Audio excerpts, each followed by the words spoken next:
اور پھر حضرت عمر فاروق کے زمانے میں اب تو فتوحات کی انتہا ہو گئی، روم فتح ہوا، مصر فتح ہوا، اور کسریٰ کی 4000 سالہ عزت و شان خاک میں مل گئی، جہاں ملک کے کونے کونے میں آتش کدے بنے ہوئے تھے، لوگ آگ کی پوجا کرتے تھے۔ اللہ کا وعدہ جو پورا ہوا تو گلی گلی اور گھر گھر میں اشہد ان لا الہ الا اللہ وحدہ لا شریک لہ واشہد ان محمدًا عبدہ ورسولہ کی نورانی صدائیں بلند ہوتی سنائی دیتی۔ یہ سلسلہ رکا نہیں، بلکہ رب اپنی شان کے مطابق ہی وعدہ پورا فرما رہا تھا۔ سیدنا عثمان غنی کے دور خلافت میں چلتے چلتے یہ فتوحات شمالی افریقہ، جزیرہ قبرص، مشرق میں چین کی سرحدوں تک اور ادھر سندھ کے ریگستانوں تک اسلام کا نور ذوفشانی کرنے لگا۔ وہ مسلمان جو ہر وقت سہمے ہوئے اور ڈرے ہوئے رہتے تھے، اب اللہ نے وہ شان و سطوت اور رعب و دبدبہ عطا کر دیا کہ جدھر سے مصطفیٰ کریم کے کسی غلام کا گزر ہوتا، بڑے بڑے سرداروں کے سر جھک جاتے۔ حضرت عدی فرماتے ہیں، میں بارگاہ رسالت مآب میں بیٹھا تھا کہ ایک شخص آیا، اس نے فقر و فاقے کی شکایت کی، پھر دوسرا آیا، اس نے راہزنی کی شکایت کی، اور دست درازیوں کا شکوہ کیا۔ مطلب کیا تھا کہ ہر وقت جو ڈاکو، چور، راہزن جو راستوں میں بیٹھے ہوئے قافلوں کو لوٹ لیتے ہیں، سامان لوٹ لیتے ہیں، مال پٹائی کرتے ہیں، تو ہمیں کسی طرف بھی چین نہیں ہے، ہم کسی حال میں بھی مطمئن نہیں ہیں۔ تو نبی علیہ الصلوۃ والسلام نے ارشاد فرمایا، اے عدی، تو نے حیرا کا شہر دیکھا ہے؟ میں نے عرض کیا، مجھے دیکھنے کا موقع نہیں ملا، البتہ لوگوں سے اس کے بارے میں سنا ہے۔ آپ نے فرمایا، اگر تیری زندگی دراز ہوئی تو تو دیکھے گا ایک عورت تنہا اونٹنی پر سوار ہو کر ہیرا سے چلے گی اور آ کر کعبے کا طواف کرے گی، اسے اللہ کے سوا کسی کا ڈر نہیں ہوگا۔ میں نے دل میں سوچا کہ قبیلہ بنی طے کے قزاق اور ڈاکو کدھر جائیں گے؟ یعنی اس قبیلے کے لوگ سب سے زیادہ ظالم، سب سے زیادہ ڈاکے ڈالنے والے، چوریاں کرنے والے، لوگوں پہ ظلم کرنے والے تھے۔ تو کہنے لگے کہ میں نے سوچا کہ پھر یہ جو بڑے بڑے ڈاکو اور قزاق ہیں، یہ کدھر چلے جائیں گے جب اتنا امن ہو جائے گا؟ یعنی اس کا مطلب یہ ہے کہ جس وقت ایسے حالات میں بات کی جاتی ہے نا، جب کوئی آثار ہی نظر نہ آ رہے ہوں، تو وہ بات بہت بڑی اور بہت عجیب لگتی ہے۔ تو جس وقت نبی کریم صلی اللہ علیہ وسلم یہ ارشاد فرما رہے تھے، اس وقت تو یہ حال تھا کہ مسلمانوں کا کعبے تک جانا ناممکن تھا، نماز پڑھنا ناممکن تھا، اور اس قدر ظلم و ستم کفاران قریش کرتے تھے، اور سرداران قریش کے اس کو سننا اور سمجھنا مشکل تھا، جو ظلم و ستم مسلمان ان کی طرف سے برداشت کرتے تھے۔ تو ایسے میں آقا علیہ الصلوۃ والسلام کا یہ فرمانا، یہ ابھی وہ وقت آنے والا ہے جب اتنا امن، اتنا سکون ہو جائے گا کہ ایک تنہا عورت، ابھی تو قافلے بھی امن و امان میں نہیں ہیں کہ پورے پورے قافلے لوٹ جاتے ہیں، مگر آنے والے وقت میں کیا ہوگا؟ اتنا امن ہو جائے گا، ایک تنہا عورت ہیرا شہر سے، جو دور دراز کا شہر اور غیر آبادیوں میں تھا، وہاں سے چلے گی اور اکیلی چل کے وہ کعبے کا طواف کرے گی، اور اسے اللہ کے سوا کسی کا ڈر نہیں ہوگا، یعنی اتنا امن ہو جائے گا۔ تو یقیناً ایک دم سے یہ سین کریٹ ہونا یہ بہت مشکل لگتا ہے اور سمجھ سے بالا تر ہے، لیکن یہاں تو زبان نبوت سے یہ الفاظ ادا ہو رہے تھے۔ تو آپ علیہ الصلوۃ والسلام نے آگے پھر یہ بھی فرمایا، اے عدی، تم کسریٰ کے خزانے فتح کرو گے۔ میں پھر حیران ہوا اور میں نے عرض کیا کہ کیا اس سے شہنشاہ ایران مراد ہے؟ آپ نے ارشاد فرمایا ہاں، کسریٰ بن ہرمز شہنشاہ ایران۔ تم دیکھو گے کہ لوگ ہاتھ میں سونا اور چاندی لیے کسی غریب کی تلاش میں پھر رہے ہوں گے، مگر کوئی غریب مملکت اسلامیہ میں نہیں ملے گا۔ پھر عدی کہتے ہیں کہ میں نے ہیرا سے آ کر کعبے کا طواف کرنے والی اس عورت کو اپنی آنکھوں سے دیکھا۔ مطلب ان کا یہ تھا کہ میں اس وقت تک زندہ رہا کہ جب اتنی فتوحات اللہ پاک نے اسلام کو عطا کر دی، تمام علاقے مسلمانوں کے زیر نگیں آ گئے، اور کفر کو اللہ پاک نے ایسی شکست فاش عطا کی، اب ان لوگوں کے اندر یہ جرأت ہی نہیں تھی کہ وہ کوئی ایسا کام کر سکتے۔ اور پھر کہتے ہیں کہ میں خود ان لوگوں میں شامل تھا جنہوں نے کسریٰ کے خزانے فتح کیے۔ یہی وجہ تھی کہ نبی کریم صلی اللہ علیہ وسلم کی چشم مبارک یہ دیکھ رہی تھی کہ یہ شخص اس وقت تک موجود ہوگا۔ آپ نے وہ شکوہ کرنے والے شخص کو نہیں فرمایا یا اور کوئی آس پاس بیٹھا تھا اگر تو اس سے نہیں، بلکہ حضرت عدی کو مخاطب کر کے فرمایا کہ اے عدی، اگر تم زندہ رہے، گویا کہ آپ دیکھ رہے تھے کہ وہ زندہ رہیں گے، اور شہنشاہ ایران کے خزانوں کو فتح کرنے کا جو آپ نے ارشاد فرمایا تو وہ بھی آپ ہی کو فرمایا، گویا آپ کو معلوم تھا کہ اس وقت بھی یہ شخص زندہ ہوگا، لہٰذا اس کو مخاطب کر کے آپ یہ ارشاد فرما رہے تھے۔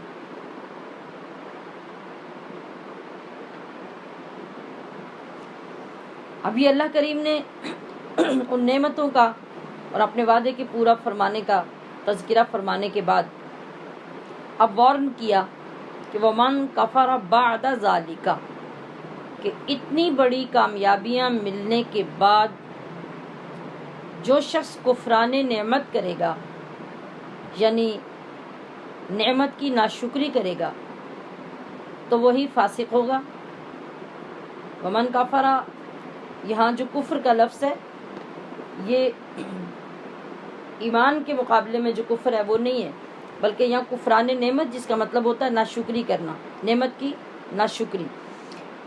اور اس نعمت کی سب سے پہلے جو ناشکری ہوئی وہ حضرت عثمان غنی کا قتل تھا۔ جب ان لوگوں نے حضرت عثمان کو شہید کر دیا تو جو امن کی نعمت اللہ پاک نے دی تھی وہ واپس لے لی، اور پھر مسلمانوں پر خوف مسلط کر دیا گیا، حتیٰ کہ وہ ایک دوسرے کو قتل کرنے لگے اور خون ریزیوں میں مشغول ہو گئے۔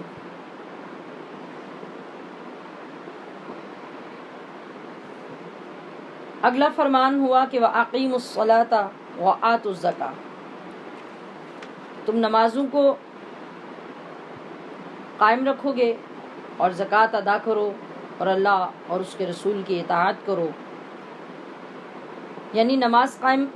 رکھنے یا کرنے سے مراد کیا ہے کہ نماز کو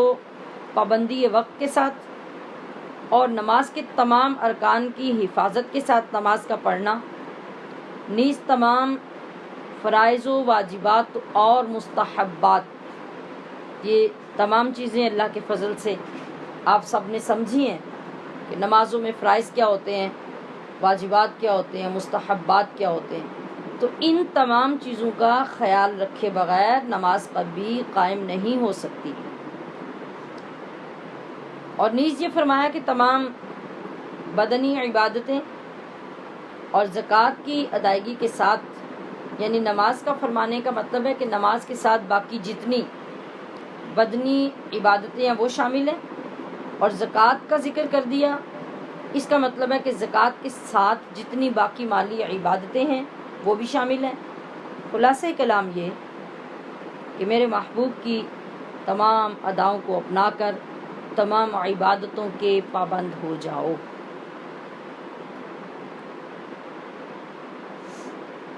اور آگے نبی کریم صلی اللہ علیہ وسلم سے خطاب فرمایا اور ارشاد ہوا کہ اے میرے محبوب، آپ یہ گمان بھی نہ کریں کہ یہ اگر عذاب سے بچے ہوئے ہیں، یعنی یہ جو منافق اور جو کافر لوگ تھے، یعنی جس طرح سے ہم کرتے ہیں کہ اگر ایک بندہ غلطی کرتا ہے یا زیادتی کرتا ہے یا ظلم کرتا ہے تو ہم چاہتے ہیں کہ رات سے پہلے اس کو مزہ چکھا دیا جائے اور اس کو اس کے انجام تک پہنچا دیا جائے یا اس کے ظلم کا بدلہ دیا جائے. لیکن یہ اللہ ہے جو ہر ایک کو برداشت فرماتا ہے اور لمبا وقت عطا کرتا ہے اس کے سدھرنے کا، اس کی اصلاح کی طرف آنے کا.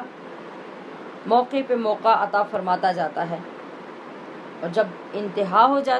جاتی ہے تو پھر جب اس کا غضب جوش میں آتا ہے چاہے تو ایک لمحے میں علاقوں کے علاقے پلٹ کر تباہ و برباد کر کے رکھ دے. تو اللہ فرما رہا ہے کہ اگر یہ سب لوگ اتنے ظلم کے باوجود اور زیادتیوں کے باوجود عذاب سے بچے ہوئے ہیں تو اس کے لیے یہ گمان نہ کرنا یہ ہماری گرفت میں آ نہیں سکیں گے. ان کی چالیں ہمیں دنیا میں بھی عاجز نہیں کر سکتی، نہ ہی یہ ہماری پکڑ سے کہیں بھاگ سکتے ہیں، اور آخرت میں تو جو ان کے لیے عذاب ہے وہ آج ہی ہم بتائے دیتے ہیں. ان کا ٹھکانہ دوزخ ہے. یہاں مأواہم النار لفظ آگ استعمال کیا، اور دنیا کی آگ کا حال کون نہیں جانتا. سب کو معلوم ہے کہ گرمی کے موسم میں اس آگ کے پاس سے گزرنا بھی محال ہو جاتا ہے. تو دوزخ کی آگ دنیا کی اس آگ سے 70 گنا زیادہ تیز ہے اور 70 گنا زیادہ جلانے والی ہے. اور دنیا کی آگ کا حال یہ ہے کہ خود یہ آگ دوبارہ دوزخ میں جانے سے اللہ کی پناہ مانگتی ہے اور اللہ سے دعا کرتی ہے کہ اے اللہ مجھے دوبارہ دوزخ میں نہ بھیجنا. یہ آگ کی التجا ہے اللہ کے حضور. تو آپ سوچئے کہ جس دوزخ میں جانے کے لیے آگ بھی دوبارہ تیار نہ ہو، جہاں سے اسے نکال کر بعض روایات کے مطابق 70 مرتبہ رحمت کے پانی سے دھویا گیا اور پھر اسے دنیا میں ہماری ضروریات کے لیے اتارا گیا. تو گویا کہ اب یہ آگ دنیا میں آ کر دوزخ کی آگ کی شدت سے امن میں ہے اور وہ بھی دوبارہ دوزخ میں نہیں جانا چاہتی. تو پھر انسان سوچے اس کے اندر کتنی طاقت، کتنی پاور ہے. جس طرح سے یہ بدعمالیاں کرتا جاتا ہے تو یہ کیا سمجھتا ہے کہ کتنا عذاب اور کتنی شدت اور اللہ کا کتنا غضب برداشت کر سکے گا. اس لیے اللہ کریم بار بار ان چیزوں کی یاد دلا کر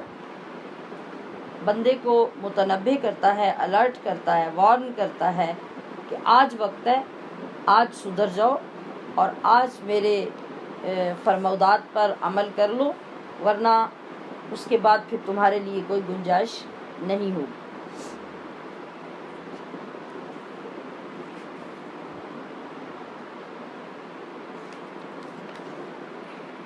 جی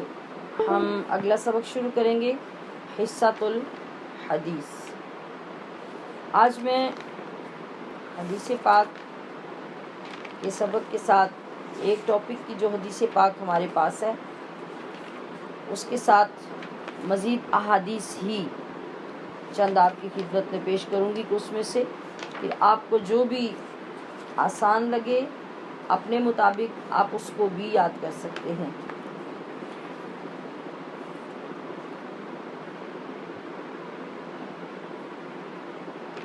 جی آج کی ہماری حدیث پاک ہوگی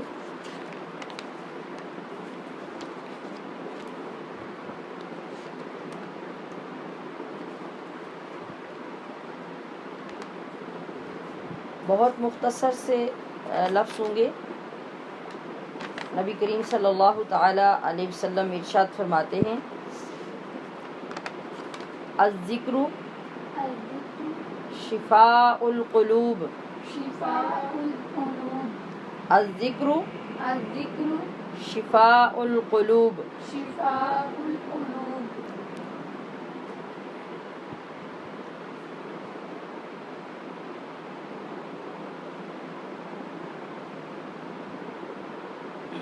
جی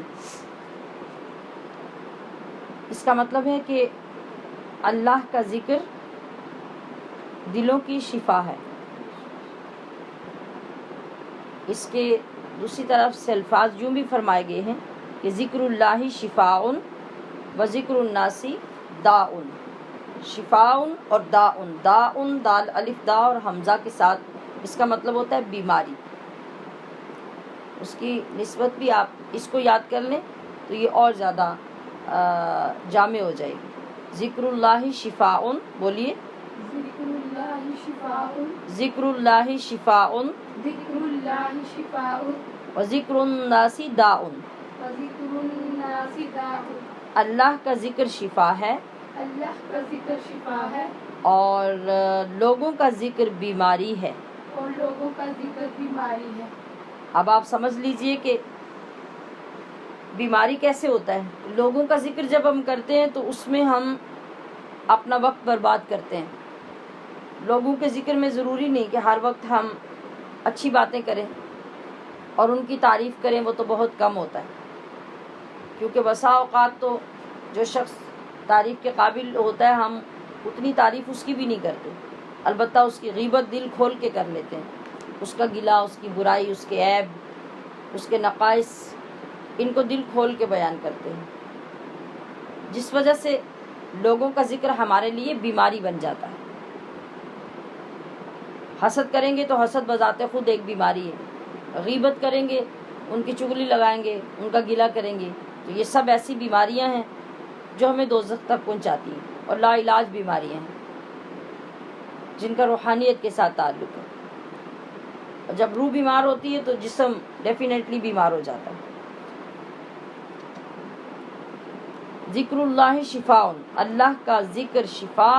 و ذکر الناس داء، اور لوگوں کا ذکر بیماری ہے. اب اسی مضمون کی ایک اور حدیث پاک جو حضرت حفصہ بنت عمر رضی اللہ تعالی عنہما آپ سے رسول اکرم صلی اللہ علیہ وسلم نے ارشاد فرمایا، اے حفصہ کثرت کلام سے اجتناب کرو. یعنی کثرت کلام کا مطلب کہ بہت زیادہ بولنے سے بچو، کیونکہ اللہ کے ذکر کے سوا کلام کی کثرت دل کے لیے موت ہے. حتیٰ کہ ایک جگہ پہ نبی علیہ الصلوۃ والسلام نے یہ بھی فرمایا کہ بہت زیادہ ہنسنے سے اجتناب کرو، کہ زیادہ ہنسنا دل کو مردہ کر دیتا ہے. تو یہاں فرمایا جا رہا ہے کہ بہت زیادہ بولنے سے، بہت زیادہ کلام کرنے سے اجتناب کرو، کیونکہ بہت زیادہ بولتے رہنا دل کی موت ہے. اور اللہ کا ذکر کثرت سے کرو، کیونکہ یہ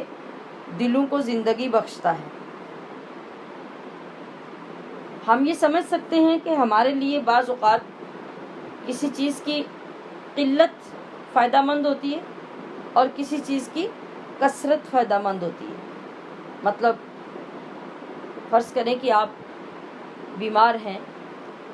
تو بہت سی غذائیں ایسی ہوں گی جو ڈاکٹرز یا حکیم آپ کو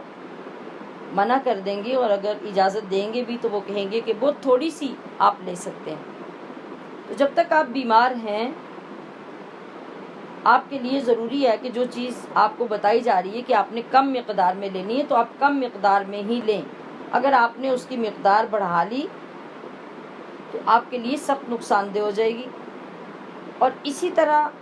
کسی چیز کے لیے آپ کو کہا جاتا ہے کہ آپ یہ زیادہ سے زیادہ استعمال کریں، زیادہ سے زیادہ لیں. مثال کے طور پہ اگر گرمی کی شدت ہو جائے تو آپ کو ڈاکٹر کہیں گے کہ آپ پانی زیادہ سے زیادہ پئیں، زیادہ سے زیادہ ہر طریقے سے مختلف انداز میں پانی کو لیں کہ آپ کو زیادہ سے زیادہ پانی پینا ہے. اب آپ نے دیکھا کہ ایک ہی بیماری کے لیے اب کھانے میں فلاں چیز جو ہے وہ کم لازم ہو گئی اور پانی کثرت سے زیادہ استعمال کرنا لازم ہو گیا.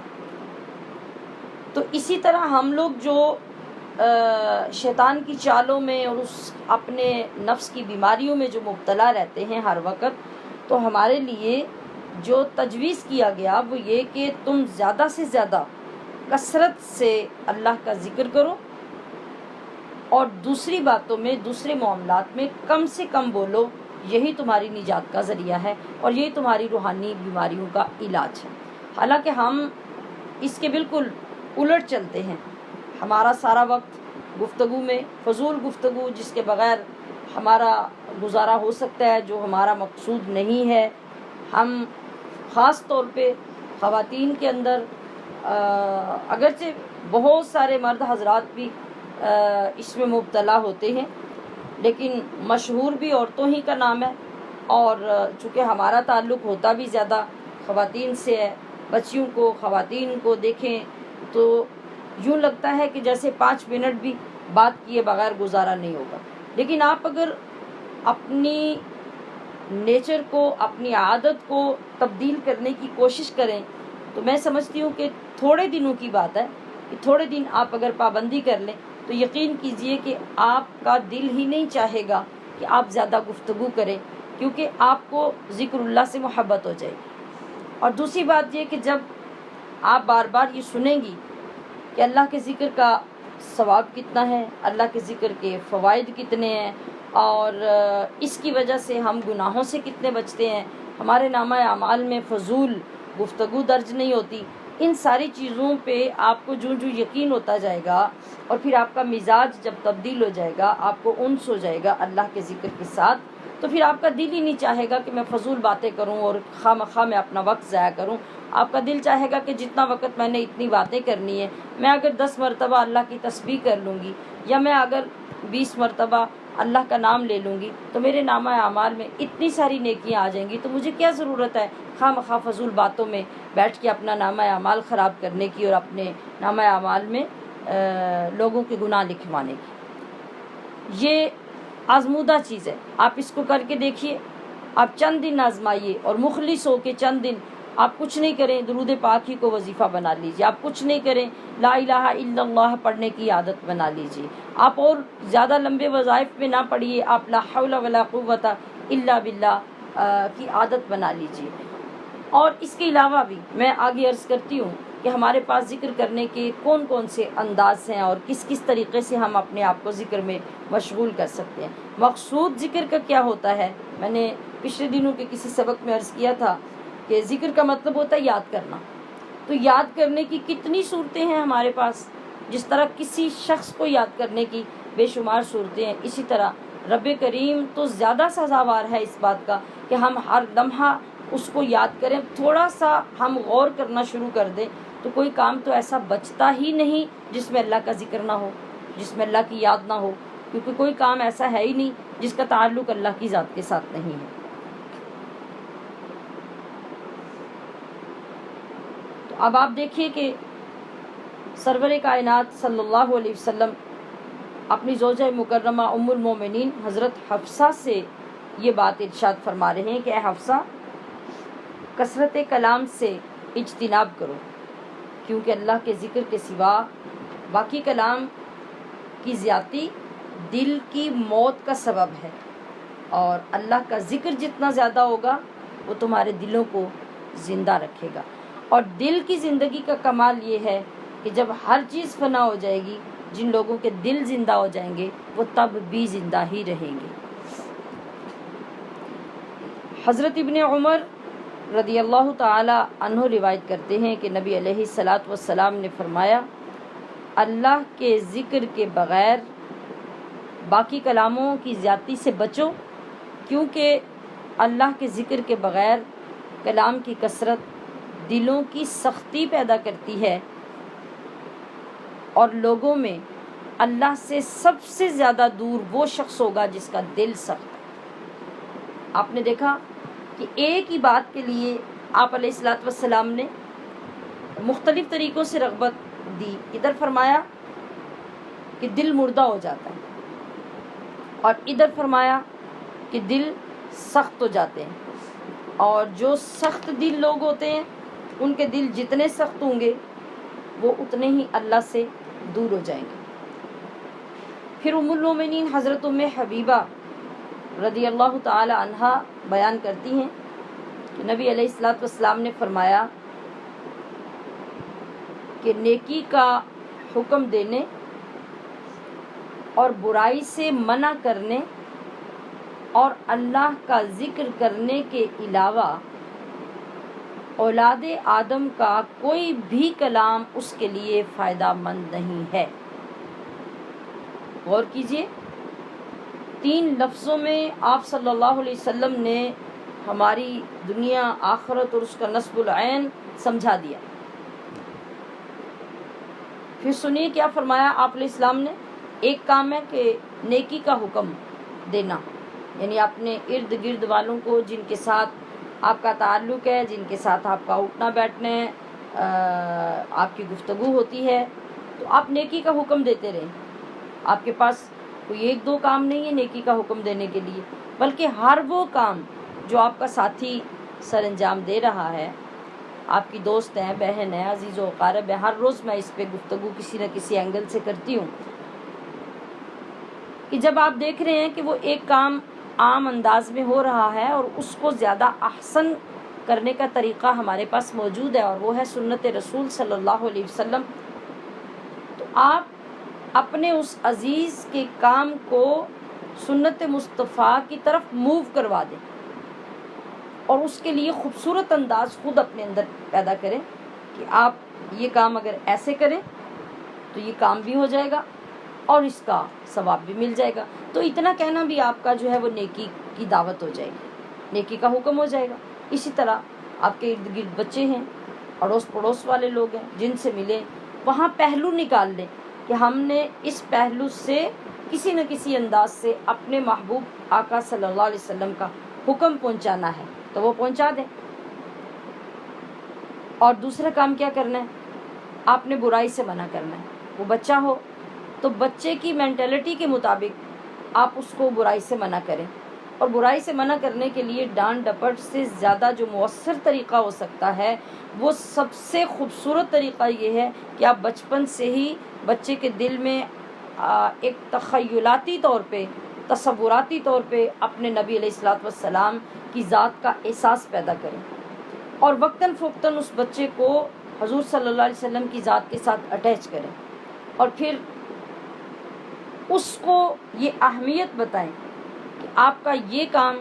نبی علیہ السلام کو پسند ہے، آپ کا یہ کام پسند نہیں ہے، آپ کو یہ کرنا چاہیے، یہ نہیں کرنا چاہیے۔ جب آپ اس انداز سے ایک تو بچے کو منع کریں گے برائی سے تو وہ منع ہوگا، دوسرے اس کے اندر نبی علیہ الصلوۃ والسلام کی محبت ابتدا سے ہی پیدا ہونی شروع ہو جائے گی۔ 2 چیزیں ہوگی۔ اور آپ علیہ الصلوۃ والسلام نے فرمایا کہ اللہ کا ذکر کرنے کے علاوہ، یعنی جب بھی آپ کی زبان فارغ ہے آپ کیا کریں؟ آپ اللہ کا ذکر کسی نہ کسی طریقے سے، وہ تسبیح ہو، وہ تحلیل ہو، وہ تکبیر ہو، اللہ اکبر ہو، سبحان اللہ ہو، الحمدللہ ہو، کچھ بھی جو آپ کو میسر آ جائے، جو لفظ بھی آپ کی زبان پہ آ جائے اسے بولیں، اور اس کے بولنے سے آپ کے نامہ اعمال میں جو اس کا اجر و ثواب لکھا جائے گا اس کا آپ تصور بھی نہیں کر سکتے۔ اور پھر یہ کہ زبان کو فضول بولنے کی فرصت بھی نہیں رہے گی۔ تو حضرت انس رضی اللہ تعالی عنہ نے جو روایت فرمائی، جو آغاز میں نے ذکر کیا کہ ذکر اللہ شفاء القلوب، کہ اللہ کا ذکر دلوں کے لیے شفا ہے۔ پھر حضرت عون بن عبداللہ روایت کرتے ہیں کہ وہ مجلسیں جہاں پہ اللہ کا ذکر کیا جاتا ہے وہ بھی لوگوں کے دلوں کے لیے شفا ہے، خود ذکر بھی شفا ہے، اور اللہ کے ذکر کی مجلسیں جن میں لوگ جمع ہو کے اللہ کا ذکر کرتے ہیں وہ بھی دلوں کے لیے شفا ہے۔ اور اس کے بعد اللہ کے رسول صلی اللہ علیہ وسلم فرماتے ہیں الذکر ثقالۃ القلوب، یعنی ارشاد ہوتا ہے کہ لکل شیء ثقالہ، ہر چیز جب گندی ہو جاتی ہے تو اس کو چمکانے والی کوئی چیز ہوتی ہے۔ آپ دیکھتے ہیں کبھی ریگ مار کے ساتھ کسی چیز کو چمکایا جاتا ہے، کسی کے ساتھ اسٹیل وول استعمال ہوتا ہے اور اس کے ساتھ چمکایا جاتا ہے، کبھی صابن، کبھی مختلف کیمیکلز کے ساتھ چیزوں کو صاف شفاف کر کے ان کی چمک بحال کی جاتی ہے۔ اس لیے آپ علیہ السلام نے فرمایا کہ لکل شیء سقالہ، کہ ہر چیز، کوئی بھی چیز ہوگی، کوئی نہ کوئی چیز اس کو صاف کرنے کے لیے، دوبارہ چمکدار بنانے کے لیے ہوگی۔ کپڑے لے لیں، لوہے کی چیزیں لے لیں، پیتل کی چیزیں لے لیں، اور ارد گرد ہمارے جو سامان ہے، فرنیچرز لے لیں، ہر چیز کے لیے مختلف چیزیں آپ کو مارکیٹ سے ملیں گی۔ لیکن اللہ کے حبیب فرما رہے ہیں کہ جو دل ہوتے ہیں، دل بھی گندے ہو جاتے ہیں، دلوں کو بھی زنگ لگ جاتا ہے، تو پھر ان کو بھی چمکانے کی ضرورت ہوتی ہے۔ تو ثقالۃ القلوب ذکر اللہ، کہ دلوں کو چمکانے کے لیے اللہ کا ذکر ہے۔ اللہ کے ذکر سے بڑھ کر کوئی چیز عذاب الہی سے نجات نہیں دلا سکتی، اور نہ ہی اس سے زیادہ کوئی چیز تمہارے دلوں کو صاف کر سکتی ہے۔ جیسا کہ حضرت ابو درداء رضی اللہ تعالی عنہ فرماتے ہیں کہ ہر چیز کو چمکانے والی کوئی شے ہوتی ہے، اور دلوں کو چمکانے والی چیز اللہ کا ذکر ہے۔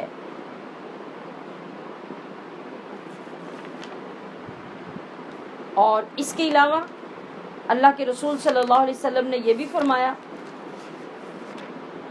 کہ الذکر ینجی من عذاب النار، کہ جب آپ ذکر کے عادی ہو جاتے ہیں تو ذکر آپ کو دوزخ کی آگ سے نجات دلاتا ہے۔ فقہ کا سبق عنوان۔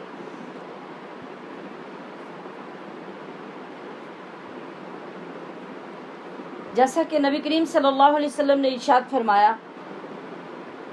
کہ اللہ تعالیٰ فرمائے گا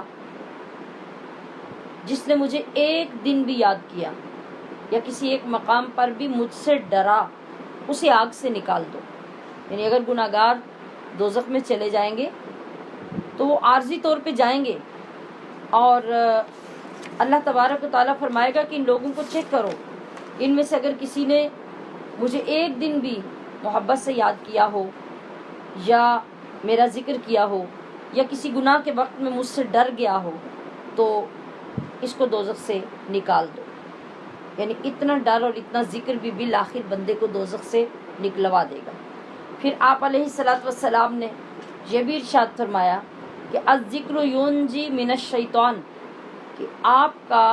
جو ذکر کرنا ہے وہ آپ کو شیطان سے نجات دلاتا ہے۔ یہ کیسی کمال کی چیز ہے، ہمارا دھیان کبھی اس طرف ہوا؟ آپ علیہ الصلوۃ والسلام فرماتے ہیں کہ جب انسان کہیں بھی موجود ہوتا ہے نا تو شیطان اس کے پیچھے بیٹھا رہتا ہے، شیطان اس کی کمر میں موجود رہتا ہے۔ اور وہ موجود کیوں رہتا ہے؟ وہ اس لیے کہ وہ ہر وقت چیک کرتا ہے کہ یہ بندہ اللہ کے ذکر سے غافل ہے، اس کا دل غافل ہے یا نہیں۔ شیطان کا حملہ ہوتا ہی اس وقت ہے بندے کے دل پر جب اس کا دل غافل ہوتا ہے۔ جب اس کا دل غافل نہیں ہوتا تو وہ حملہ نہیں کر سکتا، اسی وجہ سے وہ چپک کے بیٹھا رہتا ہے، اور وہ دیکھتا رہتا ہے کہ جیسے ہی بندے کا دل اللہ کے ذکر سے غافل ہوگا تو وہ اس پہ حملہ کرے گا اور اس کو برے وسوسے اور برے خیالات اور برے کاموں کی طرف مائل کر لے گا، اور اس میں وہ کامیاب ہو جائے گا۔ اگر ہمیں یہ احساس ہونے لگ جائے کہ جیسے ہی ہم غافل ہوں گے تو ہمارا دشمن ہمارے اوپر حملہ کر دے گا، تو یقینی طور پہ یہ تصور ہمیں کافی حد تک اللہ کے ذکر سے اٹیچ کر دے گا۔ پھر ایک حدیث پاک میں آپ علیہ الصلوۃ والسلام نے یہ بھی فرمایا کہ کثرت الذکر احب الاعمال الی اللہ تعالی، کہ اللہ کا کثرت سے ذکر کرنا اس کے ہاں محبوب ترین عمل ہے۔ یعنی تمام اعمال سے پسندیدہ عمل یہ ہے کہ انسان کثرت سے ذکر کرے۔ دیکھیے، ایک آدمی نے نبی علیہ الصلوۃ والسلام سے سوال کیا کہ یا رسول اللہ، کون سا جہاد اجر میں سب سے زیادہ ہے؟ آپ نے ارشاد فرمایا کہ جس جہاد میں اللہ تعالیٰ کا ذکر زیادہ سے زیادہ کیا جائے۔ اس نے دوبارہ عرض کیا کہ کہ یا رسول اللہ روزہ داروں میں سے کس روزہ دار کا اجر سب سے زیادہ ہے؟ آپ نے ارشاد فرمایا جس میں اللہ تعالیٰ کا ذکر سب سے زیادہ ہو۔ سوال کرنے والے نے پھر سوال کیا، ہمارے سامنے نماز، زکوٰۃ، حج اور صدقے کے متعلق صحابہ کہتے ہیں کہ ہمارے سامنے اس نے نماز، حج، زکوٰۃ، صدقہ ان تمام چیزوں کے بارے میں پوچھا، تو رسول اللہ صلی اللہ علیہ وسلم نے ہر ایک کے بارے میں یہی فرمایا کہ جس کام میں اللہ تعالیٰ کا ذکر سب سے زیادہ ہو اس کا اجر زیادہ ہے۔ اس پر حضرت ابو بکر صدیق نے حضرت عمر فاروق سے کہا، اے ابو حفص، یہ آپ کی کنیت ہے حضرت عمر فاروق کی، اے ابو حفص، اللہ کا ذکر کرنے والے تمام نیکیاں لے گئے۔ رسول اللہ صلی اللہ علیہ وسلم نے اس کی تصدیق فرمائی کہ ہاں بالکل۔ کیا مطلب؟ یعنی جب آپ نے ہر کام کی افضلیت کو ذکر اللہ کے ساتھ خاص کیا کہ بے شک جہاد کرنا تمہارا بہت اعلیٰ عمل ہے، لیکن جہاد میں سے افضل جہاد وہ ہوگا جس میں ذکر خدا زیادہ ہوگا، یعنی تم جہاد بھی کرو گے اور تمہاری زبان اللہ کے ذکر میں بھی لگی رہے گی۔ اور روزہ دار میں سب سے زیادہ اجر کا مستحق کون ہوگا؟ جو روزے دار بھی ہوگا اور اللہ کا ذکر بھی زیادہ کرے گا۔ پھر نماز، جس نماز کے بعد اللہ کا ذکر زیادہ ہوگا، زکوٰۃ جس کے ساتھ اللہ کا ذکر زیادہ ہوگا، یعنی اللہ کی یاد میں اخلاص کے ساتھ اللہ کے احکام پہ عمل پیرا ہونے کی نیت سے جب آپ ایک کام کریں گے اور پھر اس میں تسبیح و تحلیل بھی زیادہ کرتے رہیں گے تو وہ کام باقی لوگوں کے کاموں سے آپ کے لیے زیادہ فضیلت کا باعث بن جائے گا۔ یہ آپ دیکھیے کہ مختلف انداز سے ہمارے نبی صلی اللہ علیہ وسلم نے اپنی امت کو کس طرح اللہ کے ذکر کی طرف مائل کیا، اور پھر ارشاد فرمایا کہ الذاکر واجبت لہ الجنہ، کہ اللہ کے ذکر کرنے والے کے لیے جنت واجب ہے، کہ کبھی یہ نہیں ہو سکتا کہ ایک انسان دنیا میں اللہ کے ذکر سے غافل نہ رہے اور پھر اس کو جنت نہ ملے،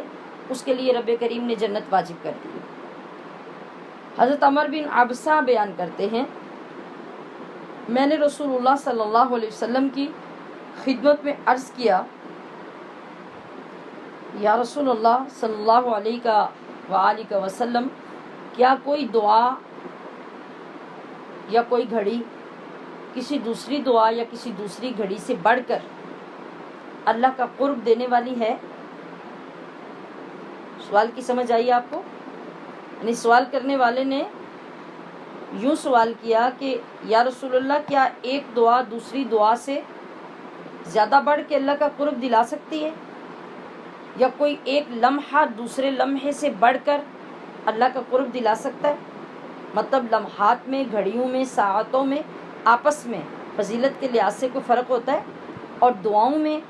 آپس میں فضیلت کے لحاظ سے کوئی فرق ہوتا ہے؟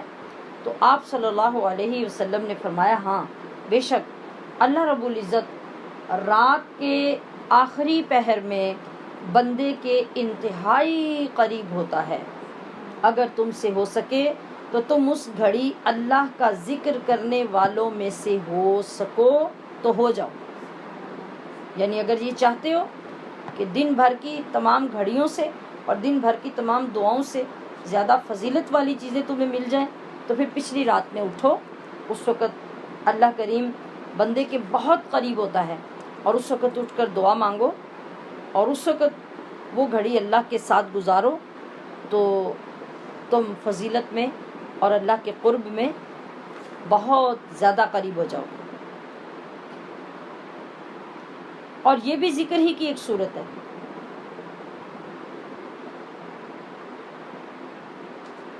رسول اللہ صلی اللہ علیہ وسلم نے فرمایا کہ جو صبح کی نماز باجماعت ادا کر کے، یعنی مرد حضرات اور خواتین گھر میں، طلوع آفتاب تک ذکر الہی میں مشغول رہیں، پھر کھڑے ہو جائیں اور کھڑے ہو کر 2 رکعت نماز اشراق کی ادا کریں، تو اتنے وقت کی اس عبادت کے بعد اللہ رب العزت ایسے شخص کو ایک حج اور ایک عمرے کے برابر ثواب عطا کرتے ہیں۔ اور پھر یہ بھی ارشاد فرمایا کہ جن لوگوں کی زبانیں ذکر الہی سے ہمیشہ تر رہتی ہیں وہ جنت میں مسکراتے ہوئے داخل ہو جائیں گے۔ اچھا، اب میں یہاں آپ کی توجہ اس طرف دلانا چاہوں گی کہ جیسا کہ میں نے عرض کیا کہ ذکر کا مطلب ہوتا ہے کسی کو یاد کرنا یا یاد رکھنا۔ تو کیا یاد رکھنے کا طریقہ یہی ہوگا کہ ہم سبحان اللہ یا الحمدللہ یا اللہ اکبر یا لا الہ الا اللہ یا لا حول ولا قوت الا باللہ یا اسی طرح کے اور کلمات پڑھتے رہیں؟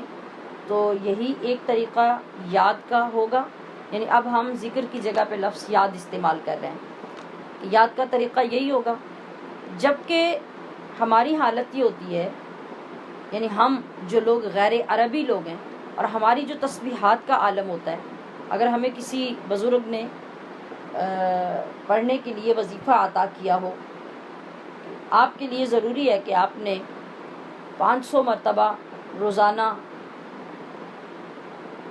لا حول ولا قوت پڑھنا ہے۔ ایک تسبیح آپ نے لا الہ الا اللہ کی پڑھنی ہے، میں مثال دے رہی ہوں، یا ایک تسبیح صبح ایک تسبیح شام آپ نے درود پاک کی پڑھنی ہے۔ اب جس نے ہمیں وظیفہ دیا اس نے اللہ کا ذکر ہمیں عطا کیا، اور ذکر کا معنی کیا ہے؟ یاد۔ آپ مجھے بتائیے کہ جب ہم 500 بار پڑھتے ہیں لا حول ولا قوت الا باللہ، یا 100 بار پڑھتے ہیں لا الہ الا اللہ، یا 100 بار درود پاک پڑھتے ہیں، تو ان تسبیحات کے دوران ہم کتنے اللہ کی طرف متوجہ ہوتے ہیں؟ یہ وہ بات ہے جو ہمیں اللہ کے قریب نہیں ہونے دیتی۔ ہم کتنی بار جو لا حول ولا قوت پڑھ رہے ہیں، ہمارے پڑھنے والے لوگوں میں کتنے لوگوں کو اس کا ترجمہ آتا ہوگا، اور کتنے لوگوں کی توجہ اس طرف ہوگی کہ میں جو کہہ رہی ہوں لا الہ الا اللہ یا لا حول ولا قوت الا باللہ، اس کے کہنے کا معنی کیا ہے، مطلب کیا ہے، اور اللہ کے ساتھ اس کی توجہ کتنی ہوگی۔ درست اور سچی بات یہ ہے کہ 1 2 4 5% لوگوں کے علاوہ اگر وہ بھی توجہ کریں گے بھی، تو میں دعوے سے کہہ سکتی ہوں کہ وہ لوگ بھی پورا ٹائم، یہ عوام کی بات ہو رہی ہے، خواص کی بات نہیں ہے۔ خواص کے مقام و درجات تو اللہ کریم نے نہ جانے کتنے بلند رکھے ہوتے ہیں۔ یہ ہم اپنی بات کر رہے ہیں، ہم عوام کی بات کر رہے ہیں کہ ہم اگر کوشش بھی کریں تو مجھے یہ سوچ کے آپ بتائیے اور اپنے اندر سے فتویٰ لے کے بتائیے کہ کتنا وقت ہمارا ان تسبیحات کو پڑھنے میں اللہ کی طرف متوجہ ہوتا ہے۔ کبھی خیال آ بھی جائے تو ہمیں اس کے معنی کا ہی نہیں پتہ ہوتا، ہمیں مقصد کا ہی نہیں پتہ ہوتا کہ اس کا مقصد کیا ہے، اور ہم جو پڑھ رہے ہیں اس میں ہماری کیفیت کیسی ہونی چاہیے۔ اور ہم کیا کرتے ہیں، ہمارا زور سارا ہوتا ہے تعداد پوری کرنے پہ۔ یہی وجہ ہے کہ نہ تو ہمارے لفظ ٹھیک ادا ہو رہے ہوتے ہیں، اور نہ ان کے تلفظ کی خبر ہوتی ہے ہمیں، نہ وہ جملہ اس ادب سے ہم بول رہے ہوتے ہیں جس ادب سے ہمیں کسی بڑے کے سامنے بات کرنی چاہیے۔ ہم اس کو بات سمجھتے نہیں ہیں، ہم یہ سمجھتے ہیں کہ یہ ہم تسبیح پڑھ رہے ہیں، اور اس میں آدھے لفظ ہم کھاتے جاتے ہیں اور آدھے بولتے جاتے ہیں، پھر ان کا کوئی مخرج نہیں ہوتا، کوئی تلفظ نہیں ہوتا کہ اس کا معنی درست ہو، اس کے معنی بھی کیا سے کیا بنتے جاتے ہیں، مگر ہم اپنی تسبیح پوری کرنے کے چکر میں ہوتے ہیں۔ اور پھر یہ بھی ہوتا ہے کہ ہمارے ہاتھ میں تسبیح ہوتی ہے، ہم اسی تسبیح کو روک کر ہم کسی کو ڈانٹ بھی لیتے ہیں، ہم جھڑک بھی لیتے ہیں، ہم گالی بھی دے لیتے ہیں، ہم کسی کی برائی بھی کر لیتے ہیں، اور ہمارے سامنے کو دوسرا ہماری ناپسند کا کام کر رہا ہو تو ہم اپنے پاس بیٹھے ہوئے بندے کے ساتھ اس کا گلہ بھی کر لیتے ہیں، اور پھر وہیں سے تسبیح شروع کر لیتے ہیں جہاں سے چھوڑی ہوتی ہے۔ ٹھیک ہے، تو یہ کون سا اللہ کا ذکر ہوگا؟ آپ مجھے بتائیے، اس میں اللہ کی یاد ہے؟ نہیں۔ ہمارے پاس اللہ کی یاد کرنے کے اتنے طریقے ہیں، یاد کرنی ہے، ہم نے اللہ کو یاد رکھنا ہے۔ اصل مقصد جو نبی علیہ الصلوۃ والسلام کا یہ ہے کہ میری امت مجھ سے اور اپنے رب سے جڑی رہے، اور اس کی مثال ہمارے پاس نہیں ہے کیا کہ ہم اپنے کام کاج کے دوران بھی کسی سے جڑا رہ سکتے ہیں؟ آج ان نوجوان بچوں اور بچیوں سے ذرا پوچھیں جن کو ناجائز اور حرامی محبتیں ایک دوسرے سے ہو جاتی ہیں. ہمارے پاس سب سے بڑی مثال دنیا میں یہی ہے نا، سمجھنے والی. اب ناجائز محبت ہے نا ایک نوجوان لڑکے اور لڑکی کی. مجھے بتائیں کہ وہ کھانا کھاتے ایک دوسرے کو بھولتے ہیں؟ اسکول جا کے، کتابیں پکڑ کے، کسی اور سے بات چیت کرتے، سوتے جاگتے، کوئی لمحہ ایسا ہو جس وقت ان کے دل سے یاد نکلتی ہو اس کی جس سے انہیں محبت ہو گئی ہے؟ تو ہمارے پاس یہ کتنی بڑی مثال ہے جو یہ ثابت کر رہی ہے کہ جب محبت اثر کر جاتی ہے اندر، میں یہ تو نہیں کہہ سکتی کہ محبت سچی ہوتی ہے. وہ سچی محبت تو ہوتی ہی نہیں، کیونکہ وہ ناجائز اور حرام محبت ہے. تو جو حرام چیز ہوتی ہے وہ سچی کیسے ہو سکتی ہے؟ لیکن میں یہ کہوں گی کہ جب محبت اندر اتر جاتی ہے، جب محبت گہرائی میں چلی جاتی ہے، تو پھر بندے کا حال یہ ہو جاتا ہے. تو پتہ یہ چلا کہ ساری زندگی ہمیں محبت کا پتہ ہی نہیں کہ اللہ سے محبت کیسے ہوتی ہے اور محبت ہوتی بھی ہے کہ نہیں. اگر ہم ایک معتدل درجے کی، اعتدال والی، درمیانے درجے کی محبت بھی اللہ سے کرنے لگ جائیں تو ہم نے جو چیزیں اس 40 روزہ کورس میں سیکھی ہیں نا، وہ بہت اعلیٰ، بہت شاندار اور بہت امپورٹنٹ ہے، جس کے ذریعے سے آپ کا تعلق اپنے رب سے اور اپنے رسول سے بہت اچھے طریقے سے جڑ جاتا ہے، بشرطے کہ آپ ان کے پابند ہو جائیں. اور پابند ہونے کے لیے ہی آپ کو سکھائی گئی ہیں. وہ کیا ہیں؟ وہ یہ ہیں کہ ہم نے سیکھا کہ جب ہم نے کھانا شروع کرنا ہے تو ہم نے کہنا ہے بسم اللہ وعلی برکت اللہ. یہاں دو چیزیں بیک وقت آپ کے تصور میں آنی چاہیے. ایک یہ کہ یہ اللہ کے حبیب کی سنت ہے، نبی یاد آئے کہ نہ آئے. دوسری بات یہ کہ یہ میرے اللہ کا برکت والا نام ہے، جس کی وجہ سے میرے کھانے میں برکت ہوگی اور شیطان یہاں سے بھاگ جائے گا. اللہ بھی یاد آ گیا، اللہ کے نبی بھی یاد آ گئے. اب جب ہم نے کھانا کھا لیا، کھانا کھانے کے بعد ہم نے کہا الحمدللہ الذی اطعمنا وسقانا. یہ کیا کہہ رہے ہیں ہم؟ اگر پہلے آپ کو ترجمہ نہیں آتا تھا تو اب تو ماشاءاللہ آ گیا نا، جتنے لوگ ہمارے ساتھ شامل ہیں.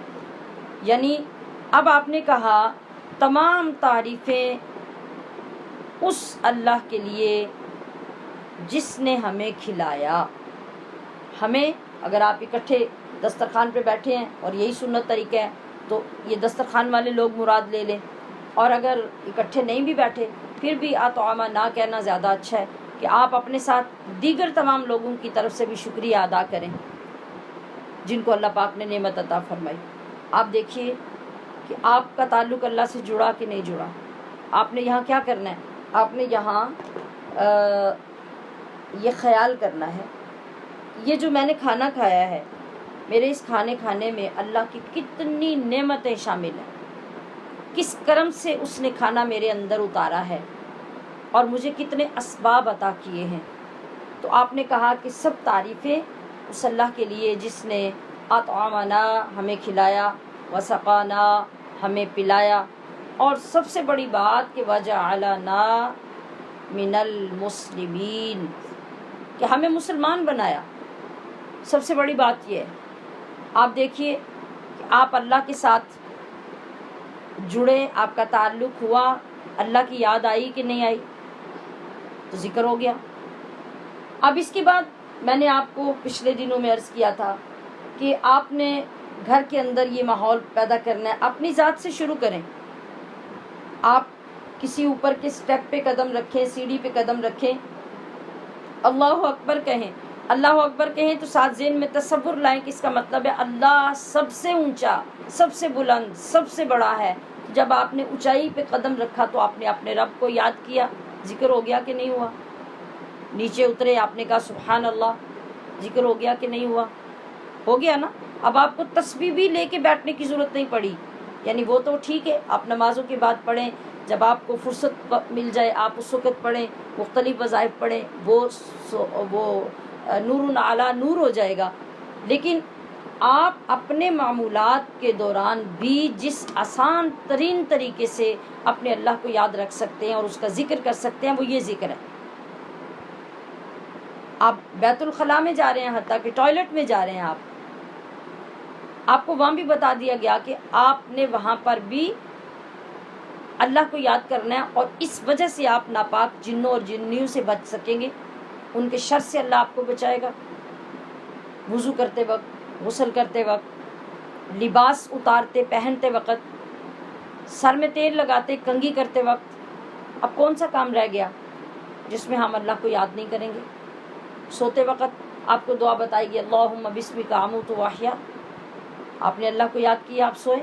اٹھتے ہی آپ کی آنکھ کھلی تو آپ کو عادت بنانی ہے الحمدللہ الذی احیانا بعدما اماتنا والیہ النشور.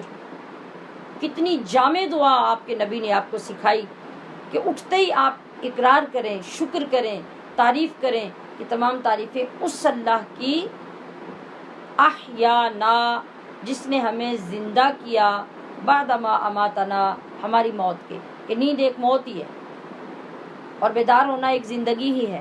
تو وہ اللہ نے آپ کو عطا فرمائی. اور ساتھ ہی آپ نے یاد بھی کر لیا کہ وَإِلَيْهِ النُّشُورُ، کہ اب تو اللہ نے جگا دیا، ہمیں سلا بھی دیا، اور ہر روز یہ کرتا ہے، مگر ایک دن وہ موت بھی آ جائے گی جس میں ہمیں اس کے دربار میں پیش ہونا ہو. آپ دیکھ لیجئے کہ اس توجہ سے اور اس علم سے اور اللہ کے فضل سے ہم نے کتنی آسانی سے سمجھ لیا کہ ہم زیادہ سے زیادہ وقت اللہ کے ذکر میں، اللہ کی یاد میں گزار سکتے ہیں، اور اس کے لیے ہمارے لیے اجر و ثواب کتنا ہے. مجھے امید ہے کہ آپ کے لیے یہ طریقہ بہت دلچسپ اور خوبصورت ثابت ہوگا اور اس کو آپ نافذ بھی کر سکیں گے. اللہ پاک ہمارے لیے آسانیاں فرمائے. ہمارے پاس تیسرا پورشن فقہ کا ہمارا پچھلے 2 دن سے جو سلسلہ شروع ہے وہ میت کے متعلق، مرنے کے بعد کے مسائل کے متعلق ہے. تو آج ہم اس کو فائنل کر رہے ہیں، جس میں عورت کے لیے غسل میت کا طریقہ، غسل کا سامان، نیز غسل میت سے متعلق جو کچھ ضروری چیزیں یا امور ہیں ان کو سمجھنا. تو غسل میت کے لیے سب سے افضل اور ضروری ہے کہ میت کا بہت قریبی رشتہ دار غسل دے. پہلی بات ہی آپ کے لیے عجیب ہوگی. شریعت جو کہتی ہے وہ یہ ہے کہ جب بھی کوئی انسان کسی خاندان سے فوت ہو جائے، عورت ہو، مرد ہو، بچہ ہو، بچی ہو، تو ضروری ہے کہ اس میت کو غسل دینے والے اس کے قریبی رشتہ دار ہوں.